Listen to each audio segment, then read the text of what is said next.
Hi, this is Roy Mutalik with DesignPoint, and today I'm going to be talking about computational fluid dynamics in a presentation I'm calling CFD Made Easy. So a quick agenda, what we'll be talking about today. I've got a little bit of background here really quickly on what is CFD, and we'll talk about really quickly why do I need it. If you're an engineer or designer, why is it a useful tool for you to be using? And then after that, we're going to dive right into two examples to allow you to see a little bit about SOLIDWORKS flow simulation, particularly as the CFD tool we're going to be looking at today, looking at a intake manifold, velocity and flow rate simulation, as well as electronics cooling and how we can apply CFD for temperature optimization in the system and optimization of design in that way. So let's dive right in. So quick background, what is CFD? CFD, the dictionary definition is the use of numerical analysis to solve problems that involve fluid flows. So basically, we have our engineering equations here that define how fluids actually behave.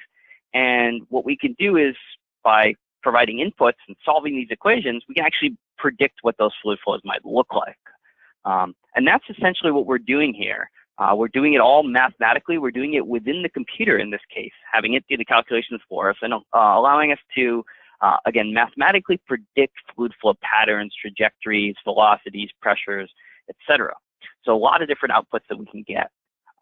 So CFD is a really, really powerful tool because working with fluids can be particularly difficult and can certainly get messy if you're doing physical prototypes.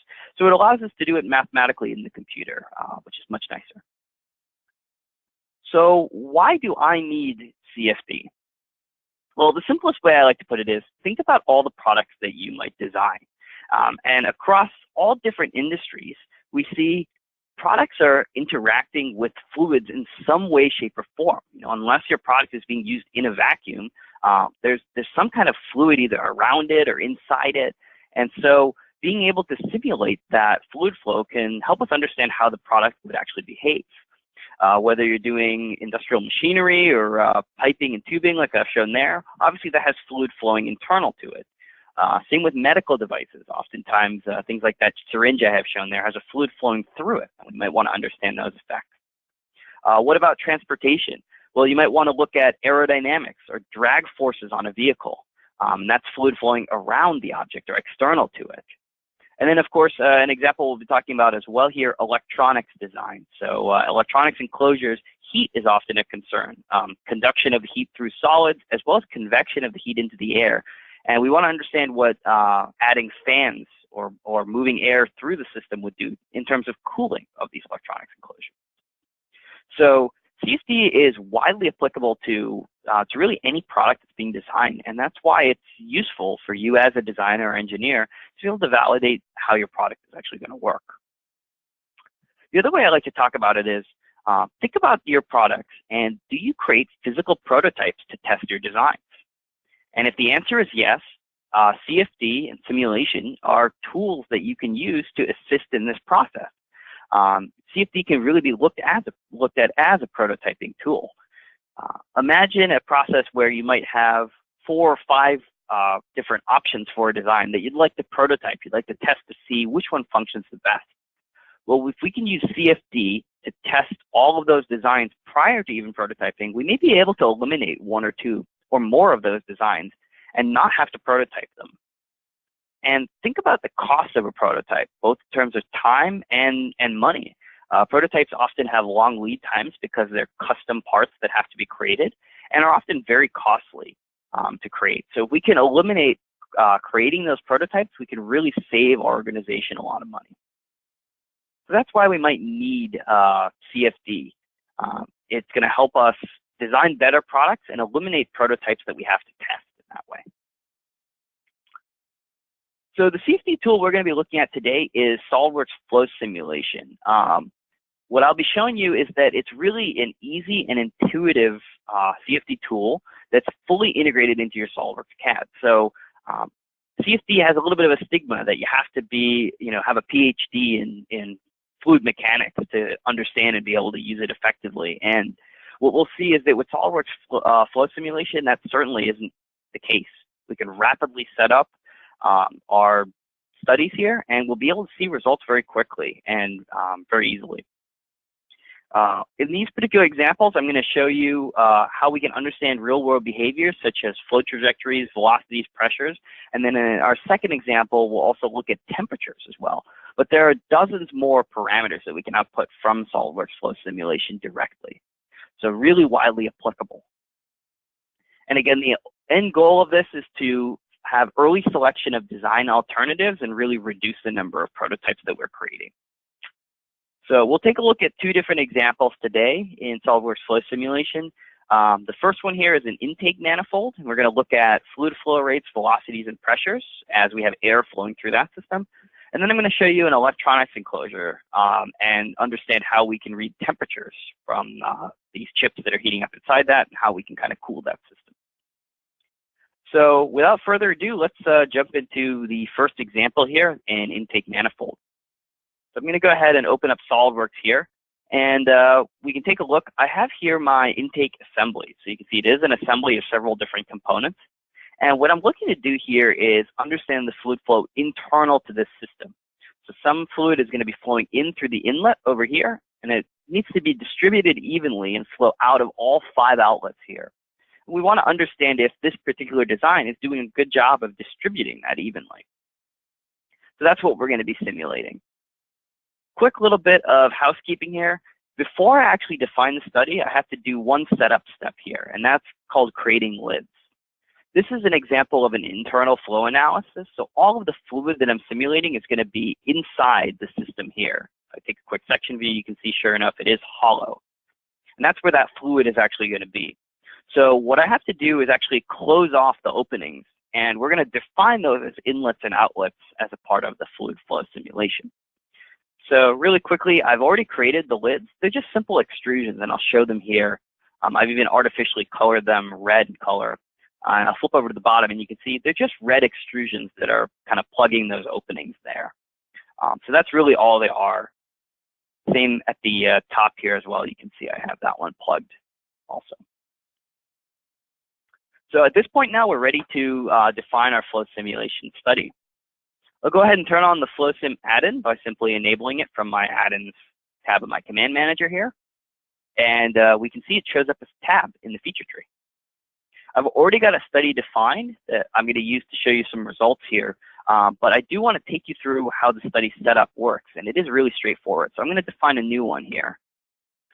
We define a new study using the wizard, and again, very intuitive. We just walk through the wizard here and create our project. I'll define here our unit system, in this case, selecting USA, and I can, of course, customize what the units are itself very easily. On the next page here, we'll determine what type of analysis we want. So in this particular case, we're going to run an internal fluid flow analysis. Again, the fluid is all internal to the system we're defining. And I could select what other parameters I need. In this particular example, it's a pretty straightforward setup, so I actually don't need any of these.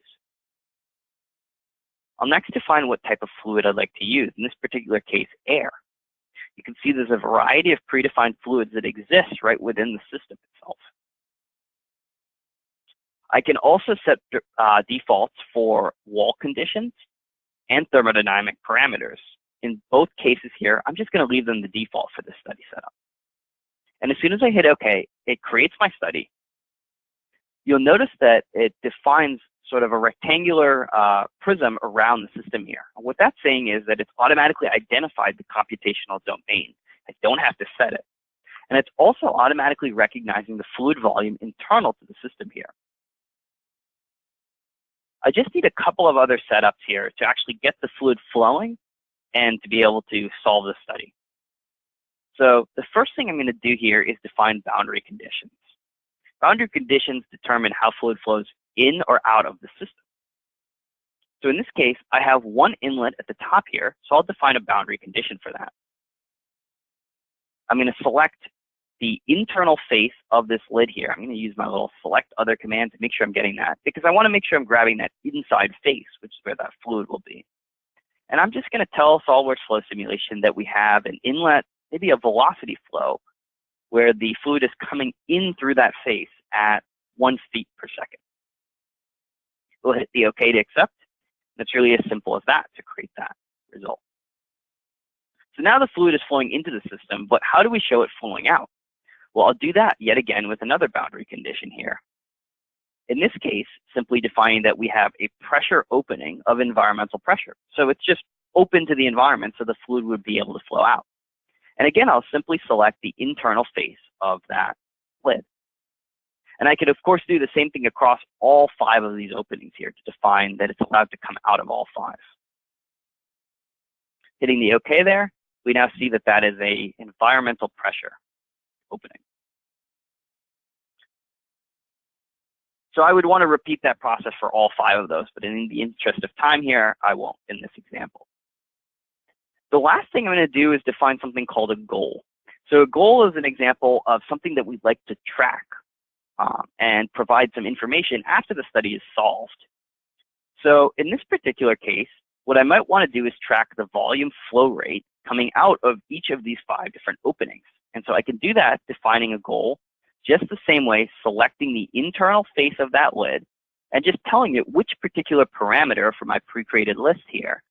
You see dozens of different parameters, which one I'd like to track. In this case, saying I want to track a volume flow rate coming through that face or coming out of the system there. So it's as simple as that. So that creates our setup. Again, I would want to repeat the goal setup as well for all 5 of those. But that's really all we need to be able to solve this study. The setups of the inlet, the 5 outlets, and the 5 goals. With that being said, I'm going to jump over to my other study here where I have done exactly that. So you can take a look here and see we have the inlet velocity specified there, and we have the environmental pressure specified at all 5 of those outlet faces. And then I've also created an individual goal for each of the outlets here. So at this point, I'd be ready to go ahead and solve my study. This particular analysis took about 4.5 minutes to solve, so I've already solved it for it here. So I'll just go ahead and load the results. And now we can start to interpret what the results of this study look like. So the first thing I want to just understand how the fluid is actually flowing. And a great way to do that is with something called a flow trajectory plot. So what I've done here, I've defined that flow trajectory. I simply selected, I want to track the flow that's coming in through that lid here where that inlet is. So I selected the same face here. And I'll tell it I want to plot, in this case, maybe the velocity of those as well. And I'll just go ahead and hit the check to accept, and it's going to create that flow trajectory plot here. It's sort of tracking particles that are flowing through the system. Now we can't see anything, and that's because obviously it's all internal. So I'll just go ahead and turn my geometry transparent here. And now we can see this is what the flow internal to the system actually looks like. Plotted, of course, as well is the velocity. So you can see along the length of it how the velocity is actually changing. In what regions we might have maybe slow velocity or low velocity, and where we might have sort of swirling effects here as well. The nice thing about these flow trajectories is we can animate them to really understand how the fluid is flowing. So it's going to show us here how that fluid actually moves through it, as if there were sort of really, really small particles that we were tracking. So it's a great way to just kind of get an understanding of how your fluid is actually flowing. And initially what I'm seeing is some swirling and recirculation over here, and some regions of slow velocity over here. So maybe we could change our design here and maybe kind of cut this across or do something over here to try to eliminate those. Another plot we might want to look at is a cut plot. So what a cut plot is imagine a slice taken through the model, in this case using a plane like this one shown, and we can actually plot through the fluid itself certain parameters. So I'll go ahead and define one here really quickly. What I've selected here again is that XY, or that XZ plane rather, and I'm going to plot the pressure going through the system. And we can see here on that slice is actually coloring it based on the pressure of the fluid as we slice through. Now you might notice in this particular case, there's not a whole lot of change across the slice that we have here. So maybe pressure isn't an all too applicable plot to look at, but I can very easily change this and instead say I want to look at the velocity of the fluid. And now this allows us to look at in a slice through the model where we have higher and lower velocities. So again, similar result here. We've kind of got a dead zone up here where there's not a whole lot of fluid flow going on. So we can really take these cut plots however we need through any plane sliced in any direction through the model to be able to understand how that fluid is flowing. The most important plot, though, in this particular case are those goals. So I wanted to track specifically the volume flow rate coming out of all 5 of these outlets, and I wanted to make sure that it's, it should be roughly the same. So let's take a look at that through the goal plot. So in this case, all I'm going to tell SOLIDWORKS Flow Simulation to do is plot for me that goal in terms of all 5 outlets, and I'll just show the results here. Again, remember, I told it I wanted to track the volume flow rate. And sure enough, it'll show us down here at the bottom what the volume flow rate at each of those outlets is across an average, minimum, and maximum value. So a really quick, easy way to be able to look at those.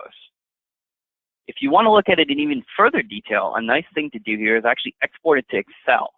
And then you can actually post-process these in whatever method you need here and really be able to understand what those results look like.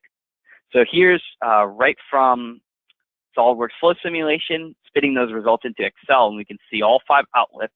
And I can look at, let's say, the averaged value here. So taking a quick scan of these values, what I'm noticing is outlets 1 and 2 are actually significantly lower than outlets 3 through 5. So in this particular case, there is something going on with that. It corresponds with that low velocity region that I saw as well. So we're not seeing a great distribution of flow.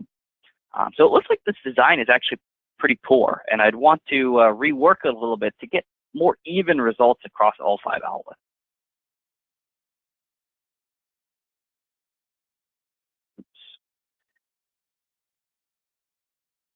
So that was our first example here of looking at an intake manifold. What we were able to see was flow trajectories and understand how the fluid is actually flowing through the system there, as well as look at all 5 outlets what that volume flow rate was, and understand that we don't have an even distribution.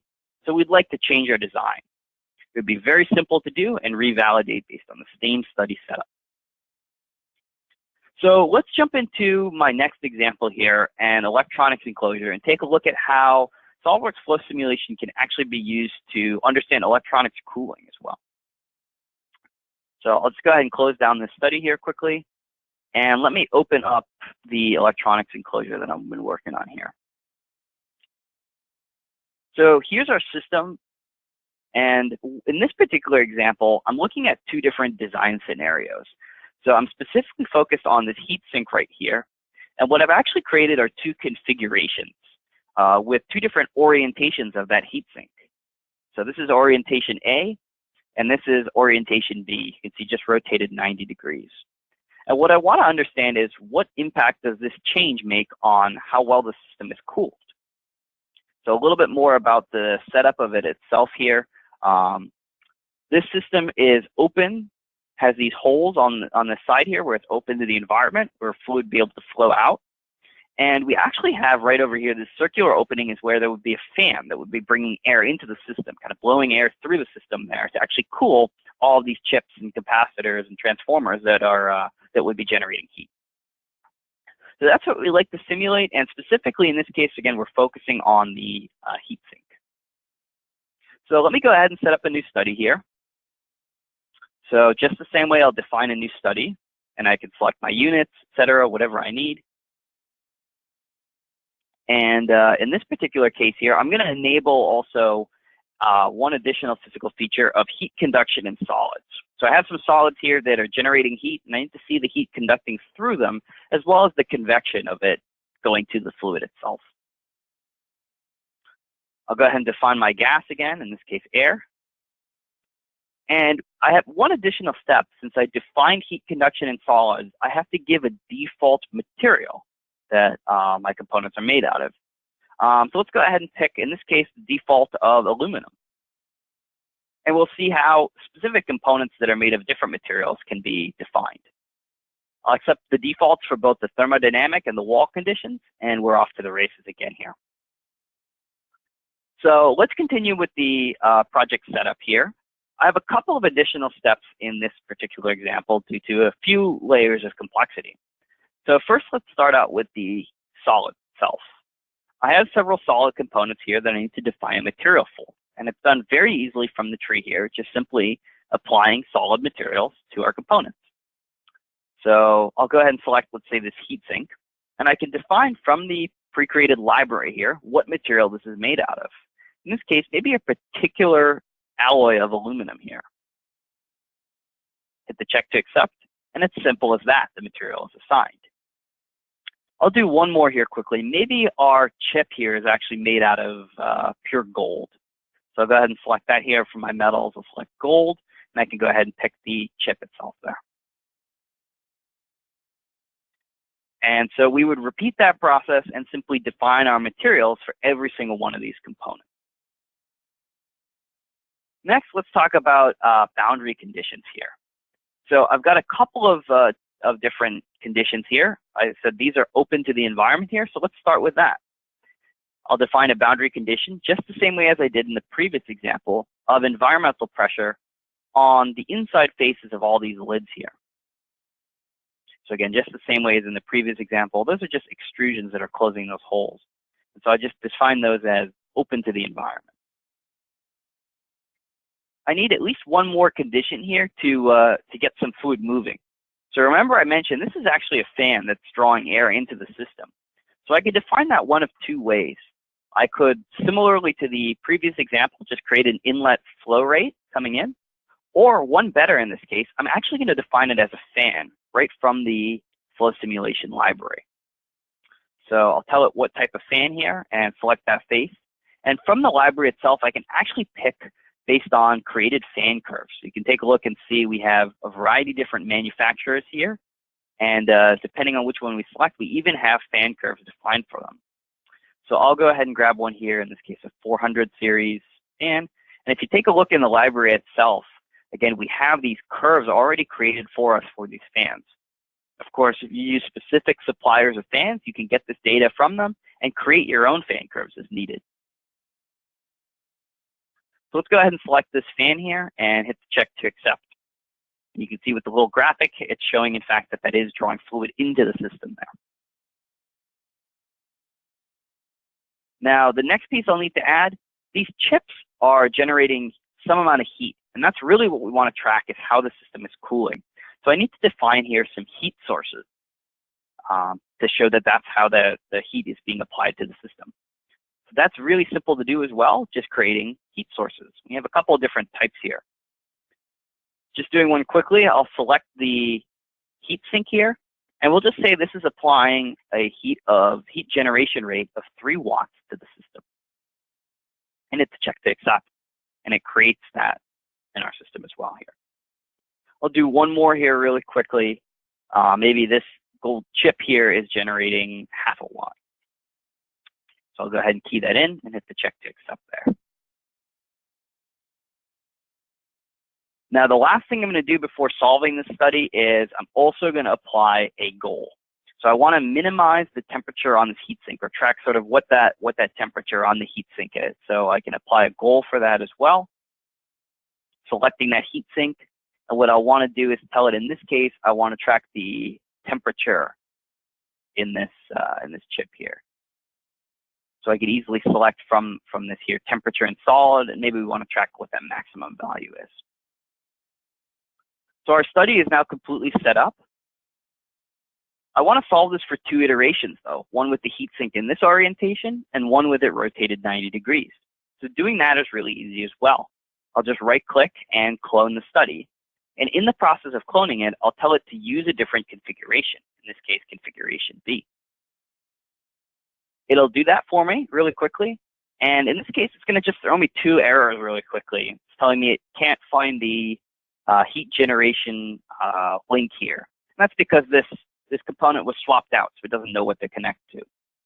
Really quickly though, we'll just correct that here, redefining the material on it, and then selecting that chip for that heat generation rate. And we'd now be ready to solve both of these studies. So I'd go ahead and run those. Again, in this case, I've already solved it for us, so I'll just dive into the results here, selecting the study that's already solved, and let me load the results. So just the same way as in the previous analysis, I can look at a variety of different plots. So let's start with maybe a cut plot. So here I'm plotting actually the temperature on the slice through the system here. And we can see, in fact, that that chip is actually heating up, or that heat sink is really heating up here. And a result of that fluid sort of flowing there, here's our cool air flowing into the system. And it actually looks like a lot of it is sort of going directly out these openings here, causing this kind of backflow of that heat here. We could also look at that through a flow trajectory itself. So maybe I'll define one here quickly, a flow trajectory. And what I'll use to define it actually is the fan itself. Just tell it I want to track the fluid kind of coming out of that fan by selecting that in my tree. And we'll plot temperature here. So this will show us here what that flow trajectory looks like. And again, sort of showing that same result that I was seeing in that temperature plot here. A lot of that fluid is just going right out those openings here. So maybe we'd want to make a change to this where the fan is actually on this side of the system, if possible. But most importantly, the reason we're looking at all this is we want to actually compare the results across both of those study setups. So I can easily activate the other study and compare them that way. We also have a nice tool here called a compare tool that is going to allow us to look at these studies side by side. So I can select here, I want to compare heatsink A to heatsink B, and I can select which particular plots I'd like to look at side by side. In this case, the goal plot is really going to be the most important one, so I'll just look at that. And here, sure enough, it'll show us the result of those two side by side here. So actually, let me change this quickly and take a look at the maximum value it achieved. And here we can see that heatsink orientation A hit 56 degrees Celsius versus heatsink orientation B hit 57.45. So it looks like orientation A is actually the better result in this case. It's cooler, it's more effectively cooling the system as a result of that. So that's some really quick design insight we're able to see. So we could talk about now making some changes to the design in terms of moving the location of the fan or proceeding forward with heatsink and orientation. So that was a quick example of electronics enclosure and how we can understand some temperatures from that here. Here's a quick summary again of the two cut plots looking side by side. You can see how that heat coming off the system and how it's circulating within the enclosure there. And again, of course, those maximum values. So we can see here very quickly that orientation A really is the better result. So I want to thank you for your time here today. I hope you saw that CFD through SOLIDWORKS flow simulation can really be easy, intuitive, quick to set up, and really quick to get some important design insights. For more information, or if you have questions, feel free to reach out to us directly. You can email us, info@design-point.com, or visit our website. Again, my name is Roy Vitalik. Thank you so much for your time.